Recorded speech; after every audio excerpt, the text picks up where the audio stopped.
and these are few papers I have. So I just told ये दे देना CGI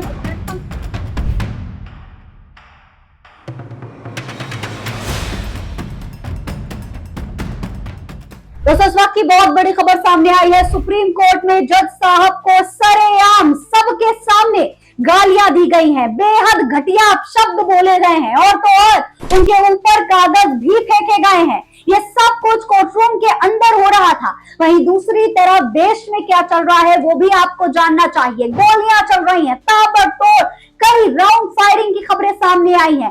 सिर्फ इतना ही नहीं, खबर तो ये भी आ रही है कि जो लोग सरकार से सवाल पूछ रहे हैं, सरकार को लेकर अपने विचार किसी भी तरीके से रखने की कोशिश कर रहे हैं, उन पर एक्शन लिया जा रहा है। ईडी की कार्रवाई हो रही है। जी हाँ, ये तमाम खबरें सामने आई है।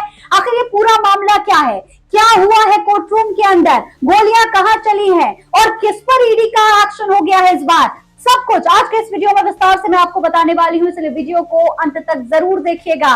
सलाम नमस्ते, मेरा नाम फरीन अंसारी है और ये खबर आप द नेशन 360 पर देख रहे हैं।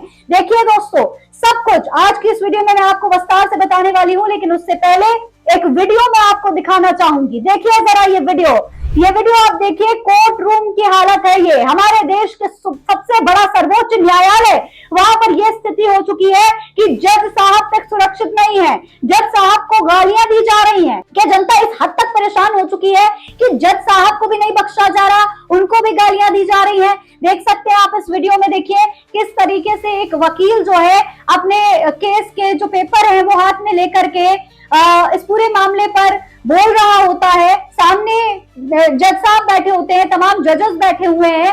बोलते बोलते फिर वो अचानक रुकता है, जो केस के पेपर थे वो जज साहब की तरफ उछाल देता है और सिर्फ इतना भर नहीं, इसके बाद वो गालियां देना शुरू कर देता है। देखिए किस तरीके से गालियां दी जा रही है। ये दे देना CGI।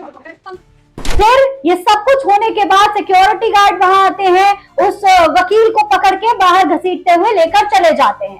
ये नाराजगी है या फिर ये अपमान करने के नए नए तरीके हैं, ये सवाल इस वक्त देश की जनता पूछ रही है। देखिए इस पूरे मामले पर कई लोगों ने वीडियो को शेयर किया है। लॉ बीट्स नाम के एक पेज ने वीडियो को शेयर करके लिखा है, breaking dramatic scene in the Supreme Court. A petitioner appearing in People told the bench, I ordered the registration of an FIR against the ACP. I am the sovereign. Justice KV Vishwanathan, you are ordering us. Moments later, the petitioner illegally threw papers in the air and hurled abuses at the Chief Justice of India, saying ये दे देंगे। गाली दी है उसके बाद CGI को। इस तरीके से गालियां दी जा रही है कोर्ट रूम के अंदर, यानी कि साफ तौर पर यहाँ पर वो शख्स एक FIR करवाने की बात कह रहा है। कहता है कि मैं ऑर्डर दे रहा हूं कि आप इस पूरे मामले पर FIR करवाइए। इस पर जज साहब कहते हैं कि क्या तुम हमें ऑर्डर कर रहे हो, और इसके बाद उस शख्स को गुस्सा आता है और वो पेपर्स हवा में उछाल देता है जज साहब की तरफ। ये पूरा वीडियो है, आप देख सकते हैं। वहीं लॉ बीट्स ने इस वीडियो को शेयर करके लिखा है कि you are ordering us, supreme court interrupts after a petitioner claiming to be sovereign throws papers and illegally abuses the CGI। इसके अलावा पीयूष राय ने भी इस पूरे मामले पर ट्वीट किया है, लिखा है, judicial servant, I order you to register FIR against ACP Vikas Nagar Lucknow. Man later goes on to throw papers in the court. Dramatic scene inside Indian Supreme Court. आप देख सकते हैं साफ तौर पर यहाँ ये बताया जा रहा है कि ACP विकास नगर लखनऊ उनके खिलाफ FIR करवाना चाह रहा था। ये शख्स FIR के लिए ऑर्डर दे रहा था जज साहब को, लेकिन जज साहब ने उसकी बात सुनने के बजाय ये कहा कि क्या तुम हमें ऑर्डर कर रहे हो। बस ये बात सुनने के बाद उसने एक्शन मोड में आकर इस तरीके से हरकत कर दी। अभिमन्यु शर्मा ने इस मामले पर ट्वीट किया है, लिखा है, सुप्रीम कोर्ट में आज खुद पैरवी कर रहे एक याचिकाकर्ता ने बेंच से कहा कि मैं ACP के खिलाफ FIR कराने का आदेश देता हूं। जस्टिस KV विश्वनाथन ने पूछा, आप हमें आदेश दे रहे हैं।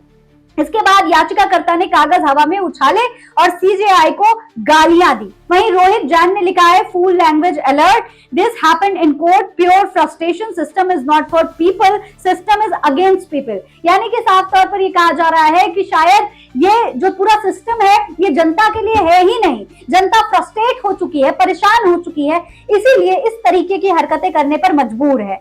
वहीं इस पूरे मामले पर ममता त्रिपाठी एक ट्वीट करते हुए लिखती है। देखिए, ममता त्रिपाठी ने ट्वीट करा है, लिखा है कि ये बोलकर लखनऊ के प्रबल प्रताप नाम के आदमी ने सुप्रीम कोर्ट में अपने केस के कागज डायस पर बैठे जज साहिबान की तरफ उछाल दिए।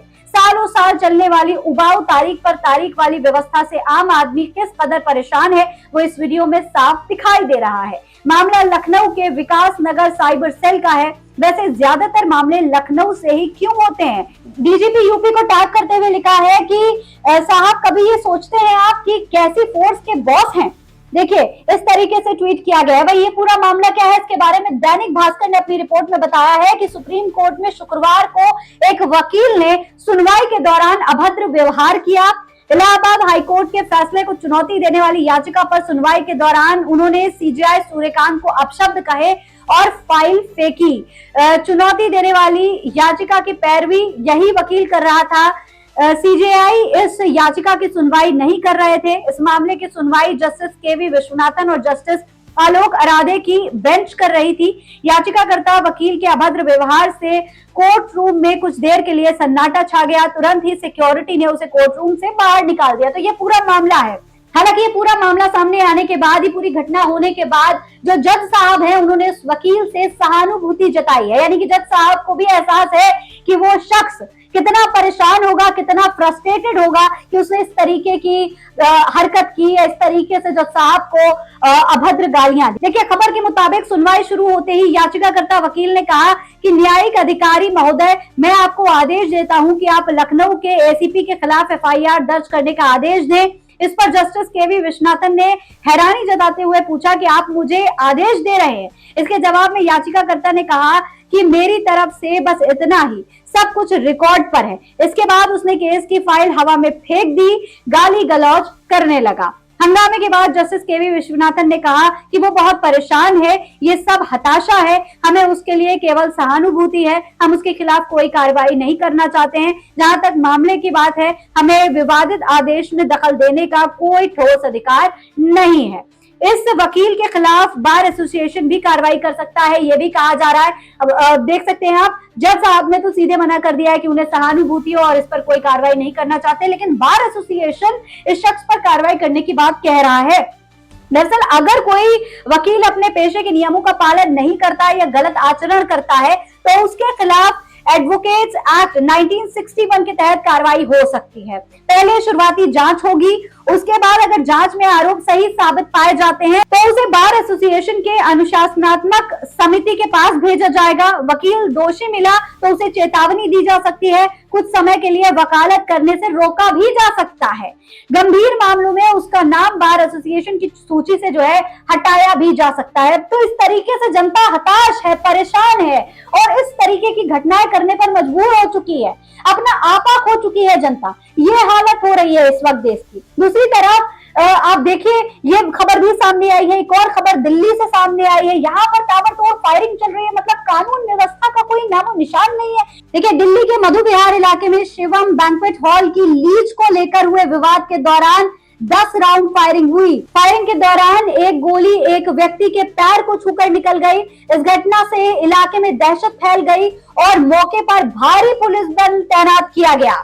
इस गोलीबारी को लेकर बैंक्वेट मालिक की पत्नी तमन्ना ने कहा कि मेरे पति पिछले 12 साल से यहाँ हमारा बैंक्वेट चला रहे हैं, लेकिन अब अचानक हमलावर कब्जा करने की कोशिश कर रहे हैं। हमने अपने दस्तावेज दिखाए और वो सही पाए गए, लेकिन उन्होंने कहा कि अगर हमने इसे नहीं सौंपा तो वो धोखाधड़ी से इसे ले लेंगे। इस तरीके की बातें, इस तरीके की घटनाएं हो रही हैं। आप सोच लीजिए, ये हालत है कि मतलब लोगों के ऊपर दबाव बनाया जा रहा है, उन्हें परेशान किया जा रहा है, उन्हीं की जमीन उनसे छीनने की कोशिश की जा रही है। देखिए, इस पूरे मामले पर एक बंटी चौधरी नाम के पत्रकार ने ट्वीट करते हुए बताया है कि पूर्वी दिल्ली के मधु विहार इलाके में शिवम बैंक्वेट हॉल के सामने करीब 10 राउंड फायरिंग हुई। खातून चौधरी पर गोलियां चलाई गईं। पुलिस ने मौके पर पहुंचकर घटना की जांच शुरू कर दी और फायरिंग के पीछे की वजह का पता लगाने की कोशिश कर रही है। ये पूरी घटना है। वहीं एक और खबर सामने आई है दोस्तों, ईडी कार्रवाई कर रही है। मतलब ये इतनी सारी हरकतें देश में चल रही हैं और अगर कोई इस मामले पर इस तरीके की तमाम घटनाओं पर तंज कस देता है या सरकार से सवाल उठा देता है या कोई टिप्पणी कर देता है तो उस पर ईडी एक्शन ले लेती है। देखिए, शेखर सुमन के बारे में तो आप जानते ही होंगे। कॉमेडियन शेखर सुमन आजकल एक नया शो कर रहे हैं। उनकी कई वीडियोस वायरल होती हैं जिसमें वो काफी सरकास्टिक से अंदाज में सरकार पर तंज कसते हुए दिखाई देते हैं, प्रधानमंत्री पर तंज कसते हुए दिखाई देते हैं, देश के हालात पर सवाल उठाते हुए दिखाई देते हैं। लेकिन कुछ लोगों से ये बर्दाश्त नहीं है, इसीलिए अब शायद शेखर सुमन पर कार्रवाई होगी, ईडी एक्शन लेने वाली है। देखिए, खबर के मुताबिक ईडी ने मुंबई के जाने माने व्यवसायी और फिल्म निर्माता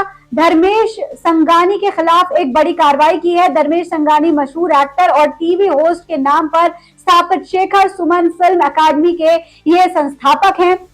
ईडी ने ये कार्रवाई विदेशी मुद्रा प्रबंधन अधिनियम के तहत अघोषित विदेशी संपत्तियों और विदेशों में संदिग्ध वित्तीय लेन देन की जांच के सिलसिले में की है। सोशल मीडिया पर इस छापे को सीधे शेखर सुमन से जोड़ा जा रहा है। शेखर सुमन ने हाल ही में एक सफल कॉमेडी शो यूट्यूब पर शुरू किया है जिसमें वो अक्सर सरकार पर निशाना साधते हुए दिखाई देते हैं। अब ईडी का दावा है कि उन्हें विदेशी खातों के सबूत मिले हैं, यानी कि अगर वो इस तरीके से सवाल उठा रहे हैं, इस तरीके के सरकार पर तंज कस रहे हैं तो उन्हें विदेश से फंडिंग आ रही है। वही जो हर बार होता है वही शेखर सुमन के मामले में भी हो रहा है। आधिकारिक जानकारी के मुताबिक ईडी की टीमों ने 9 जुलाई को धर्मेश सांघी और उनसे जुड़ी company Kalani Ampex private limited के विभिन्न परिसरों पर छापेमारी की। धर्मेश संघानी इस कंपनी के डायरेक्टर के पद पर कार्यरत हैं।